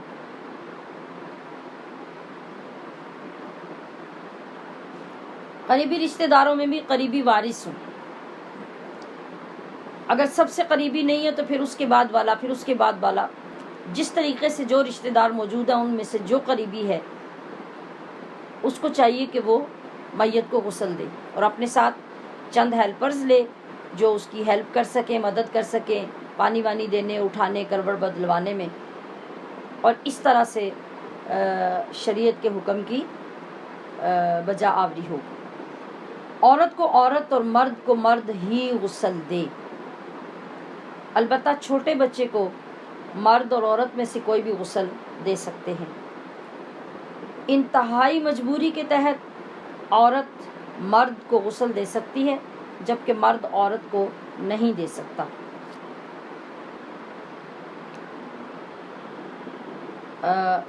میں نے لفظ کیا استعمال کیا؟ انتہائی مجبوری. یعنی شریعت چونکہ سارے پہلوؤں پہ بات کرتی ہے نا، عام طور پہ ایسا ہوتا تو نہیں ہے، اس کی ضرورت تو نہیں پڑتی، لیکن اس طرح کے مسائل اس وقت کے لیے ہوتے ہیں جب کبھی خدا نخواستہ کوئی بھی شخص اویلیبل نہیں ہے خاندان میں یا کہیں سفر میں ایسی جگہ پہ انتقال ہو گیا کہ کوئی بھی بندہ غسل دینے والا موجود نہیں ہے، یا اللہ نہ کرے کہ کوئی ایسی وبا آ گئی کہ کوئی بھی شخص آبادی میں خاندان میں ایسا نہیں بچا کہ جو بیمار نہ ہو اور وہ اٹھ کر غسل نہ دے سکتا ہو، مطلب اس طرح کی سنگین صورتحال میں اس کو مجبوری کہا گیا کہ عورت پھر اگر وہ موجود ہے اور وہ دینے کے قابل ہے تو غسل دے سکتی ہے، جبکہ مرد عورت کو نہیں دے سکتا۔ غسل دینے والے کا دیانتدار ہونا ضروری ہے، اور اس بات کا علم بھی ضروری ہے کہ اگر غسل کے دوران کوئی عیب والی بات غسل دلانے والا بندہ عورت یا مرد دیکھے تو اس کا چرچا نہ کرے، یعنی یہ علم بھی غسل دلانے والے کو ہونا چاہیے۔ اور اگر کوئی کرامت یا اچھی بات دیکھے تو لوگوں میں اس کا چرچا کرے، کیوں؟ تاکہ لوگوں میں نیکی کا ذوق اور آخرت کی فکر پیدا ہو۔ اور اگر کوئی مرنے والا مرد و عورت کھلے عام برائیوں اور فسق و فجور میں مبتلا تھا، یعنی دنیا میں جیسے کچھ لوگ ہوتے ہیں جن کو ہر بندہ برا کہتا ہے، ہر بندہ جو ہے ان کے برے اعمال کا گواہ ہوتا ہے، وہ بد کرداری میں مشہور ہوتا ہے، اور اس طرح کا بندہ جب مر جائے اور غسل کے دوران اس کی کوئی بری بات کا مطلب ہے کہ اس کے اوپر برے آثار،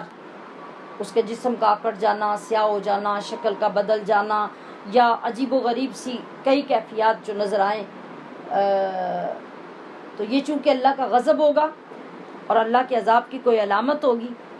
تو پھر عبرت کے لیے لوگوں میں اس کا ذکر کیا جائے۔ کیا مطلب؟ کہ جو بندہ کھلے عام سرے عام ہر ایک کو جھٹلا کے اللہ کی نافرمانیاں کرتا تھا اور برائیاں کرتا تھا، تو اب لوگوں کو ڈرانے کے لیے کہ جو ایسا کرے گا اس کا یہ حشر ہوگا، تاکہ باقی لوگ بھی برائیوں سے توبہ کر لیں، اب اس کی ایسی حالت کا بیان کرنا ضروری ہوگا، لوگوں کے لیے فائدہ مند ہوگا، اور عام بندہ جس کی کوئی بھی برائی لوگوں کے سامنے نہیں ہے، ہو سکتا ہے خدا نخواستہ معاذ اللہ کوئی اس کی ایسی برائی ہو جو پوشیدہ ہو، لوگوں میں مشہور نہ ہو یا لوگ اسے اچھا سمجھتے ہوں، تو ایسے کسی بھی بندے کی کوئی برائی کوئی عیب غسل کے دوران نظر آئے تو غسل کروانے والے کو اتنا دیانتدار ہونا چاہیے کہ وہ کسی کے ساتھ بھی اس کا تذکرہ نہ کرے، اس کو راز رکھے۔ اسی لیے کسی قریبی رشتہ دار کو نہلانا چاہیے، کیونکہ قریبی رشتہ دار کبھی یہ نہیں چاہے گا کہ ہمارے خاندان کی بدنامی ہو یا ہمارے کسی بندے کی لوگ بات کریں۔ یہ ہے مصلحت شریعت مطہرہ کی اس پہ حکم لگانے کی۔ اور آپ کو معلوم ہے کہ کوئی بھی ایسا پیشہ ور بندہ جو گھر گھر میں جاتا ہے، کام کرنے والوں کو دیکھ لیں، کھانا بنانے والوں کو دیکھ لیں، جو حجام ہے حجامت کرنے والے ان کو دیکھ لیں، اور اسی طرح جو مردوں کو نہلانے والے پروفیشنل لوگ ہیں ان کو دیکھ لیں، یہ جہاں بیٹھیں گے وہاں لوگوں کی بات کریں گے۔ یہ لوگ کبھی ایک دوسرے کا راز نہیں رکھتے، کبھی ایک کے ساتھ کبھی دوسرے کے ساتھ، ایک کی اگلے گھر میں اگلی کی اس سے اگلے گھر میں، یہ لوگ اس طرح سے ڈسکس کرتے ہیں، ان کی یہ عادت بن جاتی ہے۔ اس لیے شریعت نے اس سے منع فرمایا کہ ایسے اپنے میت کو یوں لوگوں کے حوالے کر کے نہ چھوڑ دیں کہ جس کا دل ہے وہ اسے غسل دے اور پھر ہر ایک کے سامنے جا کے وہ کسی کا عیب، کسی کی بات، کوئی پوشیدہ کو پردے کی چیز وہ لوگوں کے سامنے بیان کرتا رہے۔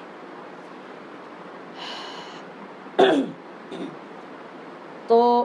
آج کل ہمارے علاقوں میں، آج کل ہی نہیں بلکہ ہم تو جب سے پیدا ہوئے ہیں تب سے یہی دیکھ رہے ہیں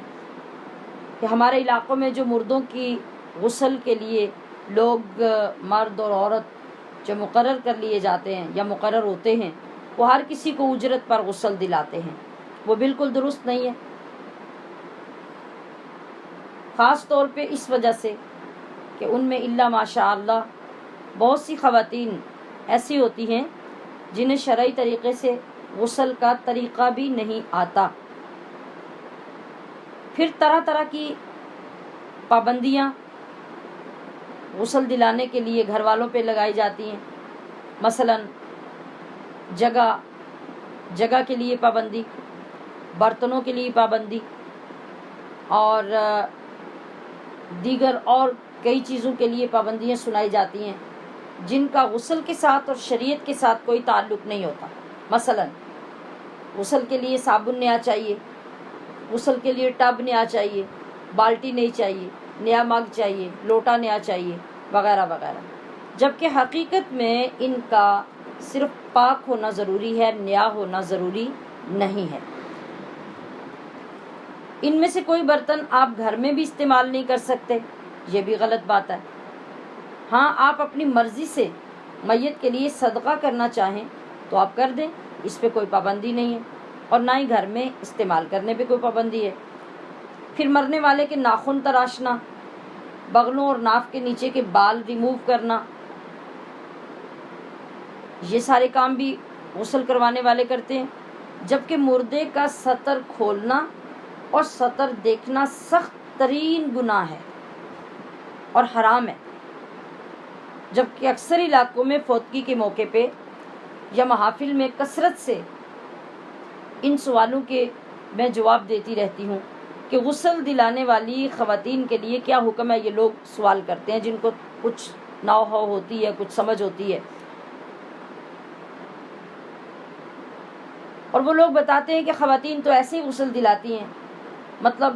پہلے میت کے ناخن کاٹنے بیٹھیں، پھر اس کے بعد جو سطر کے مقامات ہیں ان سے بالوں کو ریموو کرنے کے لیے بیٹھیں، اور ایسے ہی غسل دلانے کے بعد مردے کے بالوں میں کنگھی کرنا، ان کو کنگھی کے ساتھ سنوارنا، یہ تمام چیزیں سراسر غلط، شریعت کے خلاف، اور یہ خاص طور پہ میں نے جو عرض کیا یہ تو سراسر حرام اور شدید ترین گناہ ہے. تو اب سوچنے کی بات یہ ہے کہ جب خواتین ہوں یا مرد حضرات ہوں، جو بھی وہ غسل دلانے کے لیے ہوں گے تو بیک وقت 3 4 5 لوگ ایک جگہ پہ موجود ہوتے ہیں، تو کیا یہ میت کی تذلیل نہیں ہوگی تو اور کیا ہوگا کہ ایک وقت میں بے ستر کر کے، بے پردہ کر کے میت کو اور اتنے لوگوں کا اس انداز سے اس کو غسل دلانا، یہ سراسر خلاف شریعت ہوگا. اور ہمارے ہاں الا ماشاء اللہ اکثر و بیشتر خواتین کا یہی حال ہے. تو آپ یہ دیکھیے کہ پھر آپ آخر وقت میں باقی تمام چیزوں کا آپ کو خیال ہوتا ہے کہ میری امی کو یہ پسند تھا تو میں نے یہ پکانا ہے، ان کو گوشت پسند تھا تو ان کو چاول پسند تھے تو ان کو سویاں پسند تھی. یہ نہیں آپ کو پتا کہ اللہ اور اس کے رسول نے ان کے لیے جو پابندی لگائی ہے، اور اس وقت جب یہ حال ہو رہا ہے تو آپ کی امی کی روح کتنی اذیت میں ہے اور کتنی تکلیف میں ہے کہ جب اس کے ساتھ آپ یہ سلوک کروا رہے ہیں. ٹھیک ہے، اب یہ باتیں سمجھنے کے بعد ہم دیکھتے ہیں کہ غسل کے لیے پہلے کون سا سامان تیار کرنا ہے، کیونکہ ساری چیزیں پہلے مکمل پوری کرنے کے بعد پھر غسل شروع کرنا چاہیے. جس طرح سے آپ خود واش روم میں جاتے ہیں تو اپنی ضرورت کی چیزیں لے کے جاتے ہیں، اسی طرح سے یہ نہیں کہ غسل شروع کروا دیا، اب یہ چیز یاد آ گئی اور اسے ڈھونڈنے نکل جائیں اور مردہ وہاں تختے پہ پڑا رہے، پھر دوسری چیز لینے چلے جائیں، پھر تیسری لینے چلے جائیں اور باقی لوگ انتظار کرتے رہے. نہیں، پہلے تمام چیزیں آپ نوٹ کر لیجئے، ان کو جمع کیجئے، اس کے بعد پھر مردے کو غسل کے لیے لایا جائے. سب سے پہلے غسل والا تختہ، اس کے بعد اگربتی، عود یا لوبان. عود یا لوبان یہ خوشبوئیں ہوتی ہیں، ہمارے ہاں تو ان کا ٹرینڈ کم ہے، عرب ممالک میں یہ بہت کثرت سے استعمال ہوتی ہیں اور یہ استعمال کرنا سنت بھی ہے. جو لوگ ان ممالک میں ہوتے ہیں انہیں گھروں میں یہ رکھنی چاہیے تاکہ اچھے طریقے سے سنت کی تکمیل ہو، کہ ایسا وقت تو ہر گھر میں آتا ہی ہے. تو باہر کیف ہمارے ہاں ان کی جگہ پہ اگربتی استعمال ہوتی ہے.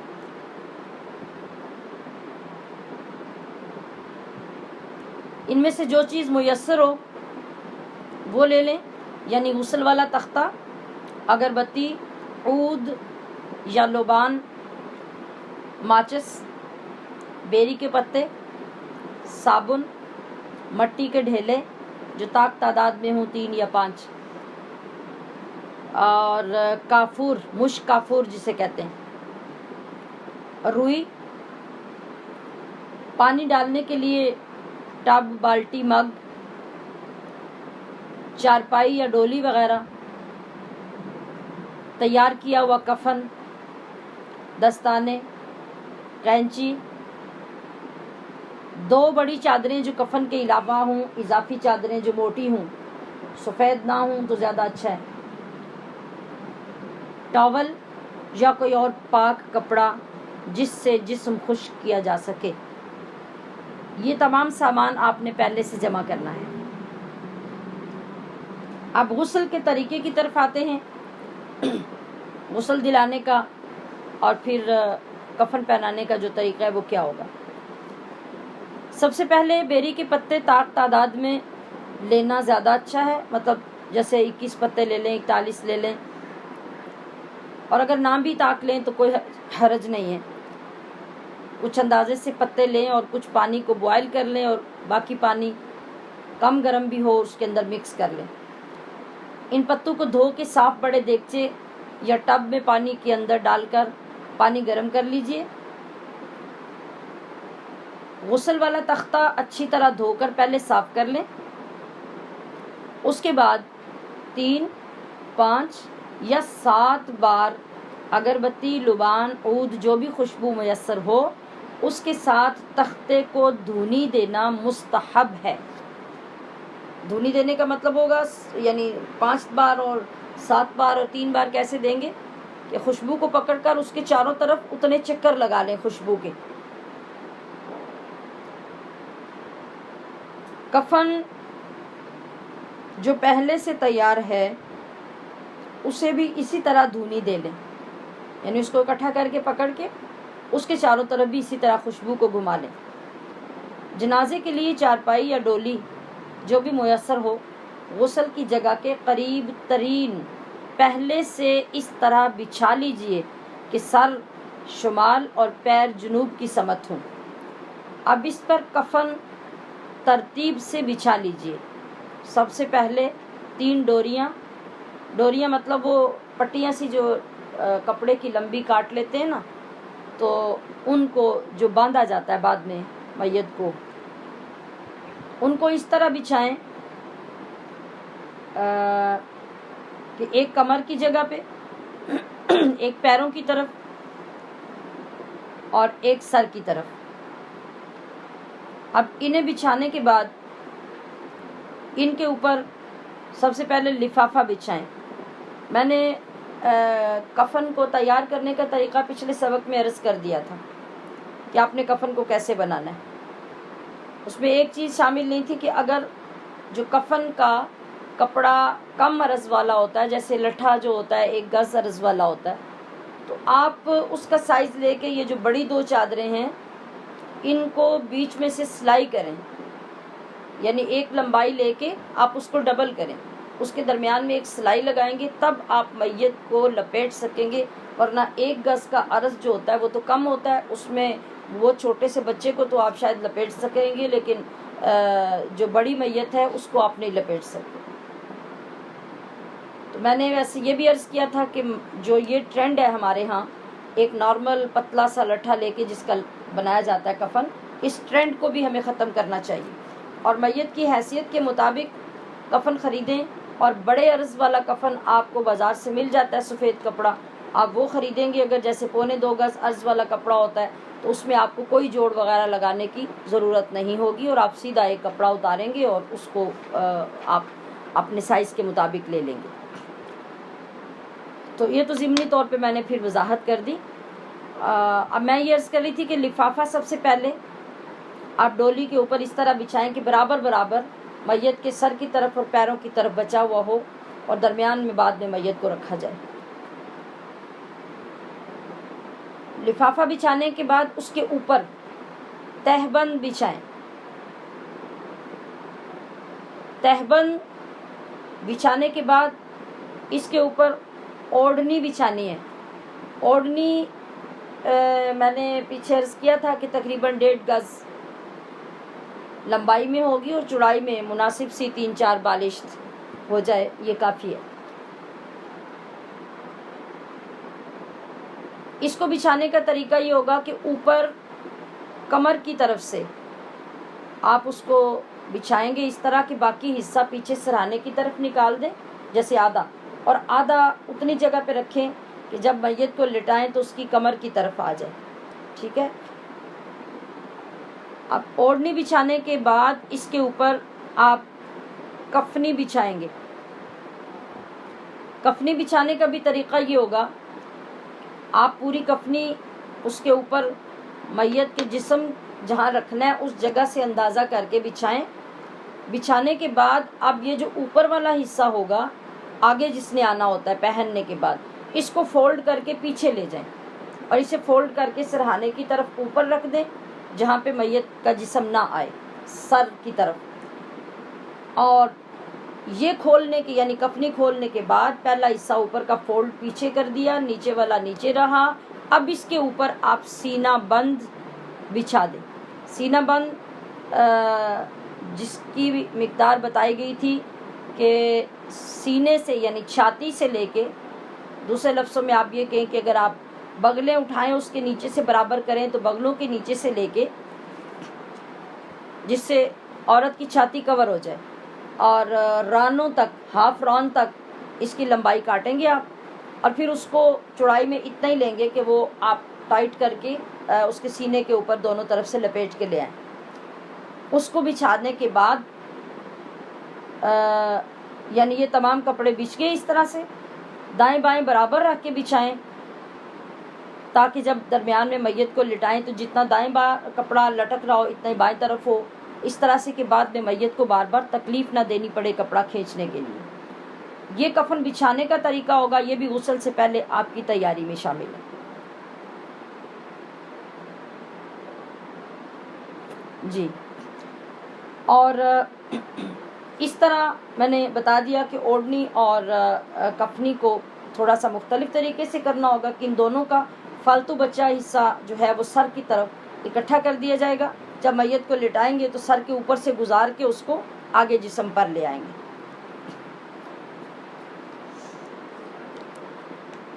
اچھا، یہاں میں اس کے جو اوڑھنی ہے اس کے بارے میں عرض کر دیتی ہوں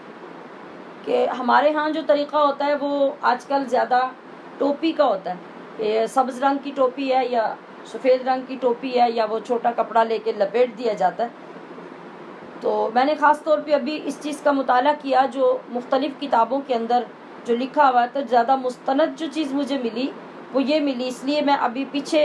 سال میں جو میں نے بتایا تھا وہ اس کی وضاحت نہیں کی تھی، اس وجہ سے میں ابھی اسپیشلی کر رہی ہوں کہ جن لوگوں نے پچھلے سال میں نوٹ کیا تھا اپنا سبق وہ بھی اس کو مطلب درست کر لیں کہ یہ زیادہ مستند اور اچھا طریقہ ہوگا۔ یعنی جو سینہ بند ہے اس کے لیے بھی یہ ہے کہ یا تو یہ کہ سب سے اوپر کفن باندھتے ہوئے سینہ بند اوپر رکھا جائے اور کفن کو باندھا جائے، اور یہ دوسرا جو زیادہ اچھا طریقہ جو لگا وہ یہ ہے کہ جیسے ابھی میں نے بتایا سینہ بند کو نیچے بچھایا جائے اور پھر اس کو اوپر لپیٹا جائے، لپیٹ کر پھر اس کے اوپر کفنی کو سیدھا کیا جائے، تو گویا سینہ بند اس طرح ہو جائے گا جیسے آپ قمیض کے نیچے شمیز پہنتے ہیں اور زیادہ جسم کو کور کر دے گا۔ اور اوڑھنی کے بارے میں یہ کہ وہ سکارف کی طرح جس طرح سے ہم دوپٹہ لیتے ہیں اور چہرے پہ اس طرح سے کر دیتے ہیں، فقہا نے جو زیادہ احتیاط کا طریقہ لکھا ہے وہ یہ ہے کہ اوڑھنی نقاب کی طرح سے ڈالی جائے، یعنی آدھا حصہ کمر کے نیچے آ جائے اور باقی کو جب آپ کفن کو مکمل بند کرنے لگے میت اٹھانے کے وقت، اس وقت پیچھے والا حصہ اٹھا کے نقاب کی طرح چہرے کے اوپر ڈال دیں، یہ زیادہ احسن طریقہ ہوگا اس کا اوڑھنی اوڑھانے کا، ٹھیک ہے۔ اب میت کو تختے پر اتارا جائے، سیدھا لٹا کر جو 2 چادریں اضافی پاس رکھی تھی ان میں سے ایک گردن سے پیروں تک میت پر ڈال دی جائے۔ آپ کو یاد ہے نا کہ ہم عورت کے غسل کا طریقہ سیکھ رہے ہیں، پردے کو قائم رکھتے ہوئے، یعنی چادر ڈالنے کا مطلب یہ ہے کہ عورت کا پردہ قائم رہے۔ میں نے پہلے کہا نا کہ جو خواتین کرتی ہیں وہ ریموونگ وغیرہ، بتائیے کہ شریعت اس قدر احتیاط بتا رہی ہے اور آپ کتنے گناہ کے مرتکب ہوتے ہیں، اس کو سوچنا بہت ضروری ہے۔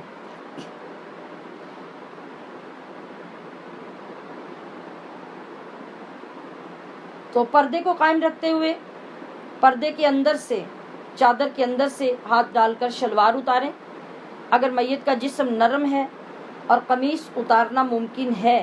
تو نرمی سے قمیص اتار لی جائے، ورنہ ایک طرف سے پوری سلائی کینچی سے کاٹ دیجئے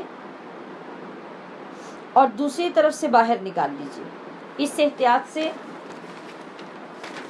کاٹنے کا یہ مطلب ہے کہ لباس ضائع نہ ہو۔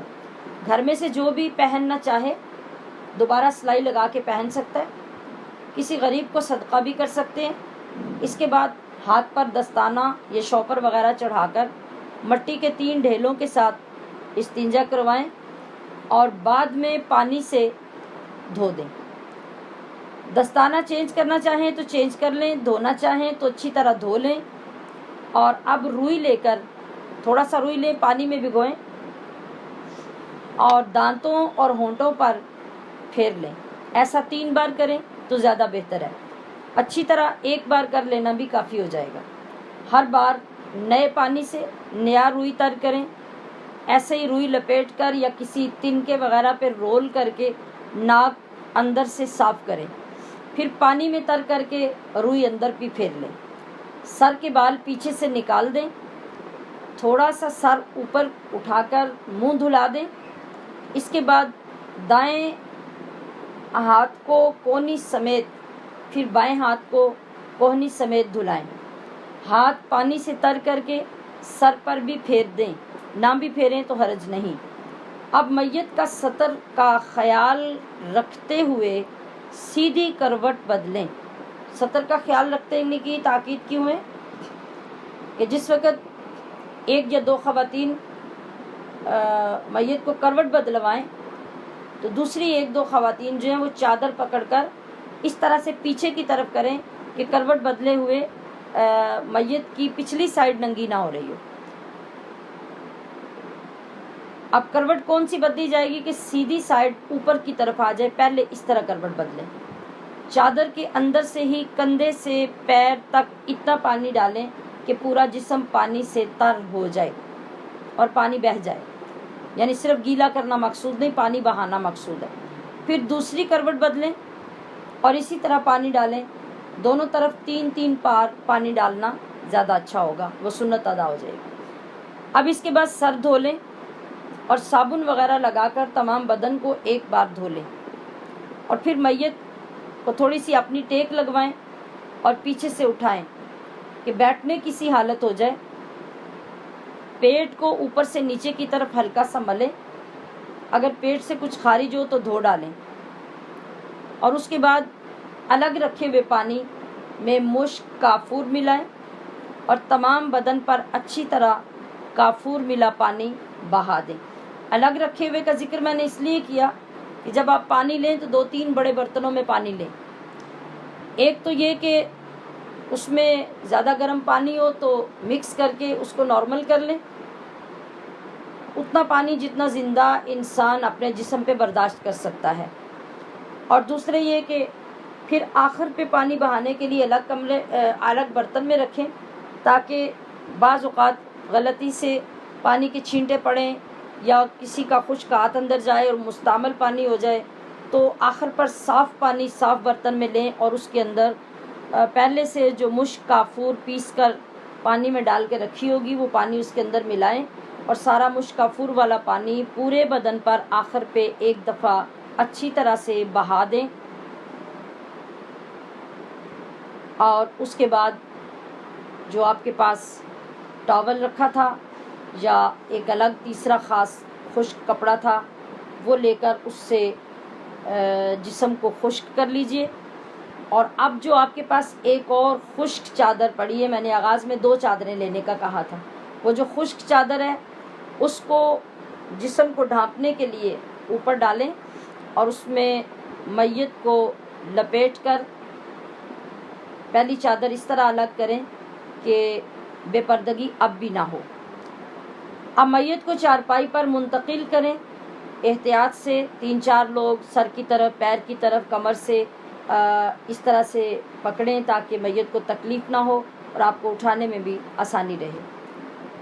اور جہاں پہلے سے کفن بچھا کے رکھا گیا تھا وہاں میت کو منتقل کریں اور میت کو احتیاط سے کفن کے مطابق سیٹ کریں. جیسے پہلے بھی میں نے عرض کیا، کفن میں سب سے پہلے سینہ بند جو سب سے اوپر آپ نے رکھا تھا اسی کی باری آئے گی نا، تو اس کو آپ لپیٹیں. ہر کپڑا لپیٹتے ہوئے آپ نے یہ خیال رکھنا ہے کہ لپیٹتے ہوئے اس کی دائیں سائڈ اوپر ہو، یعنی پہلے بائیں سائڈ آپ لپیٹیں گے، اس کے بعد دائیں سائڈ کے لپیٹنے سے دائیں سائڈ اوپر آ جائے، یہی سنت طریقہ ہوگا. اس کے بعد کفنی کی فرنٹ جو پیچھے آپ نے رول کر کے رکھی تھی اس کو کھولیں اور سر کے اوپر سے گزار کر قمیض کی طرح نیچے لے آئیں. اب اس کے بعد تہبند کی باری ہوگی. تہبند کو بھی اسی طرح لپیٹیں کہ اوپر سیدھی سائڈ آ جائے. آخر میں لفافہ ہوگا، اس کو اچھی طرح سے سلوٹیں سیدھی کر کے مکمل سیدھا کر کے لپیٹیں.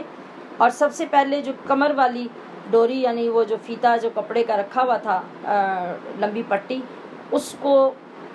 مناسب انداز میں کمر کے گرد کفن کے اوپر تک لا کے باندھ دیجئے. جب تک میت گھر میں ہے چہرہ ننگا کر دیجئے. جنازہ اٹھاتے ہوئے اوڑھنی بھی پیچھے سے سر کی طرف سے آگے چہرے پہ ڈال دیں اور لفافہ بھی جو کھلا ہوا تھا چہرے کی طرف سے اس کو بند کر دیں. اور پھر جو ڈوریاں اوپر والی نیچے پیروں والی چیک کر کے مکمل باندھ کر اب آپ میت کو رخصت کریں گے. انا للہ و انا الیہ راجعون. الحمدللہ یہ بہت امپورٹنٹ کام تھے، میرے نزدیک تو بہت ہی امپورٹنٹ ہے. اب مجھے نہیں معلوم کہ آپ کو اس کی کتنی ذمہ داری کا احساس ہوا، تو میں چاہوں گی کہ ان کو بار بار دہرائیں. لیکن اس کے باوجود کہ آپ نے یہ پڑھا، جب تک انسان اس کو پریکٹیکل 2-3 مرتبہ نہیں کر لیتا اس وقت تک اس کو اس کا تجربہ نہیں ہوتا. پہلے لائیو تو جب ہم کلاس لیتے ہیں تو یہ سارا پریکٹیکل دکھاتے ہیں. ابھی ہم دیکھتے ہیں کہ اس کی کوئی صورت اگر بن گئی تو یہ کر لیں گے، ورنہ یہ ساری ڈیٹیل میں نے پہلے سے بہت زیادہ ایک ایک چیز اس لیے نوٹ کر دی کہ آپ کو اس سے 90% الحمدللہ سمجھ آ سکتی ہے. باقی جو کرنے والی بات ہے وہ آپ اپنے طور پہ بھی پھر کوئی چھوٹی گڑیا لے کر اس پہ آپ یہ دیکھ سکتے ہیں ساتھ لکھا ہوا رکھ کے کہ ہم یہ سارا کر رہے ہیں تو یہ کیسے ہو رہا ہے. ٹھیک ہے. سبحان ربک رب العزت عما یصفون وسلام علی المرسلین والحمد للہ رب العالمین. سبحانک اللہم وبحمدک اشہد ان لا الہ الا انت استغفرک واتوب الیک. صلی اللہ تعالی علی حبیبہ محمد وآلہ واصحابہ اجمعین برحمتک یا ارحم الراحمین. والسلام علیکم ورحمۃ اللہ وبرکاتہ.